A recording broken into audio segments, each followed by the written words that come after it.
C++, projet rendu de modèles numériques de terrain. Donc dans cette vidéo, en fait, je vais vous présenter brièvement comment en fait j'ai résolu ce projet avec les fonctions que j'ai utilisées, l'architecture, etc. Donc, on va se diriger dans les fichiers. Donc tout d'abord, on aura le fichier create raster, donc vous aurez accès.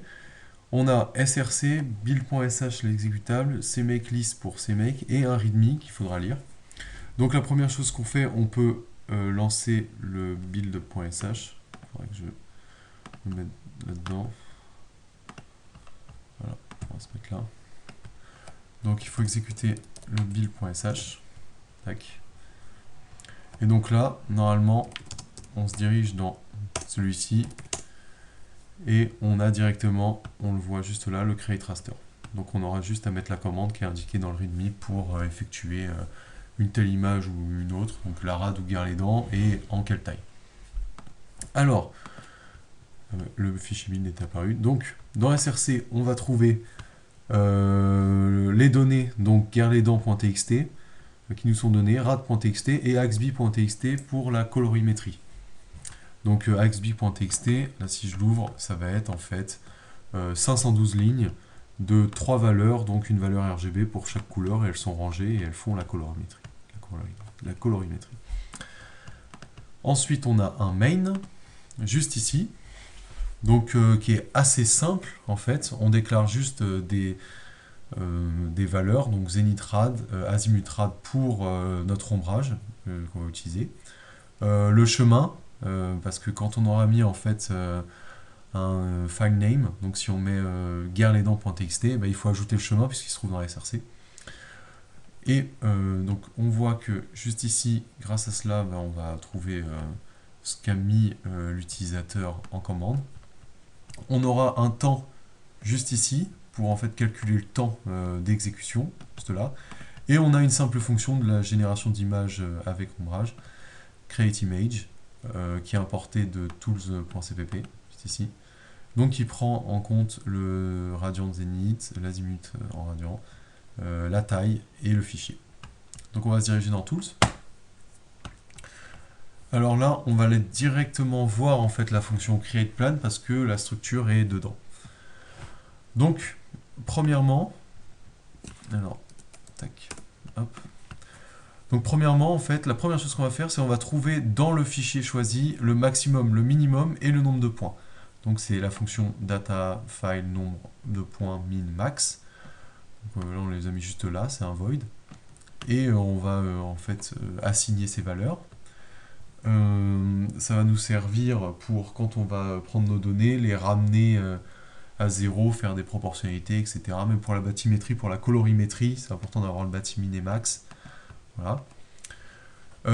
Ensuite, on va créer un vecteur plan de 2 fois le nombre de points. C'est pour ça qu'on trouve le nombre de points qu'il y a dans le fichier.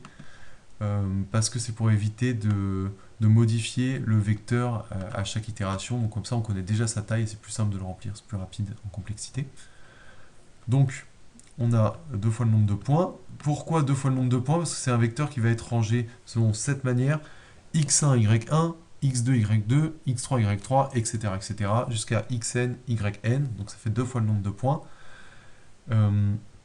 Et ça sert en fait à la triangulation par Delaunay parce que c'est dans notre fichier, juste là, delonator.hpp, on a la fonction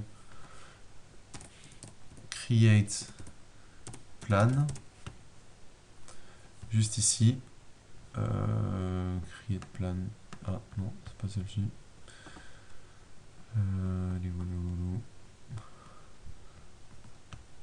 tac, tac.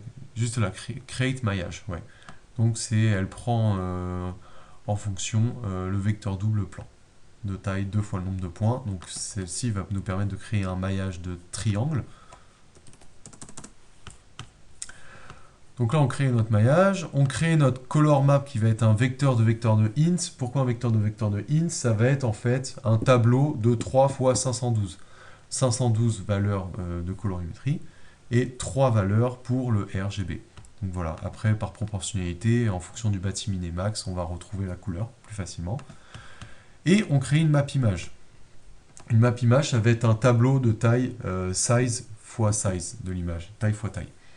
Et donc à l'intérieur de chaque, donc en position IJ dans ce tableau, on va avoir une liste de doubles, parce que selon les triangles, on peut avoir plusieurs valeurs de bathymétrie.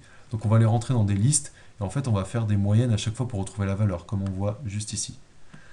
Valeur égale moyenne de map image. Donc une fois qu'on aura fait ça, on aura créé notre map image. À partir de ça, pourquoi on choisit de faire un tableau? Tout simplement parce que pour faire l'ombrage, dans la fonction, il nous faut, pour faire un ombrage d'une case en position IJ, il nous faut les valeurs, les 8 valeurs autour de cette case. Donc comme ça, c'est plus simple en fait, pour moi. Donc juste là, en fait, on va aller for k in range 0 à taille, for j in range 0 à taille, et voilà, en fait, on trouve la valeur, on prend la valeur moyenne, on trouve une valeur, grâce à la fonction shadow, hshade, qui est de l'ombrage, on transforme, on trouve les valeurs de RGB juste ici, grâce à RGB value, donc on rentre la valeur, la color map, etc. Donc on trouve le RGB associé, et ensuite dans l'image, on va écrire à la suite le RGB plus l'ombrage divisé par 2, la moyenne des deux, et donc ça va donner une image ombrée. Donc juste ici le G plus hshade et le R, et le B plus hshade sur 2. Voilà. Alors, quelque chose d'intéressant à voir pour ce projet, c'est notamment la fonction après maillage pour créer la map. Comment on fait avec nos triangles? Et bien en fait là, juste là, dans la fonction create map, on va prendre chaque triangle, donc de size i égale 0 jusqu'à maillage triangle size, donc la taille de notre maillage, pour un triangle, de notre vecteur maillage.triangle. Donc on va update les positions du triangle, on va update les min et les max. Pourquoi on update les min et les max? Tout simplement parce que on fait la recherche comme juste ici, on a un triangle ABC, et en fait on va trouver les minimums et les maximums pour créer un rectangle circonscrit et chercher les pixels, on va prendre chaque pixel dans ce rectangle circonscrit et on va regarder s'il appartient à l'image. Donc en fait on va prendre le premier là, on va regarder s'il appartient au triangle. Donc là oui, là oui, là oui. Bon là on peut considérer que non, non, non, non, etc.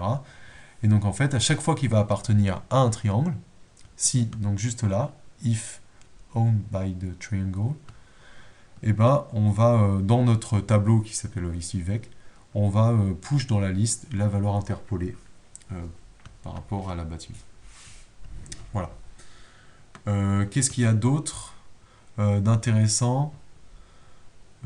C'est à peu près tout. Alors là, on a une autre condition. En fait, on ne prend pas les triangles qui sont de trop grande taille à essayer parce que ça faisait un peu n'importe quoi. Donc on a des triangles stop.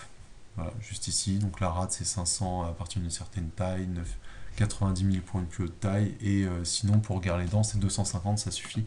Et ça va assez vite. On peut faire le test, donc juste ici. Alors on est dans build, donc c'est /create raster. Alors on va prendre gare les dents .txt et on va faire une taille 1000, ça me semble pas mal. Donc voilà, maximum, minimum et nombre de points trouvés. Donc là, on a fait la première étape juste ici. Ensuite, là, il va créer un plan. Ça va prendre...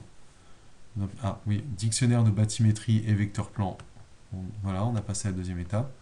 Alors souvent, là, ici, je prends un peu de temps parce que regardez, il y a beaucoup de données. Donc là, voilà, on est passé directement à la triangulation de données faite, la color map faite. Et la create map, c'est celle qui prend le plus longtemps. Donc là, elle s'est faite voilà, assez rapidement parce qu'on a une petite taille et directement, on a eu notre image. Donc 37 secondes, 1,5 fois 1000.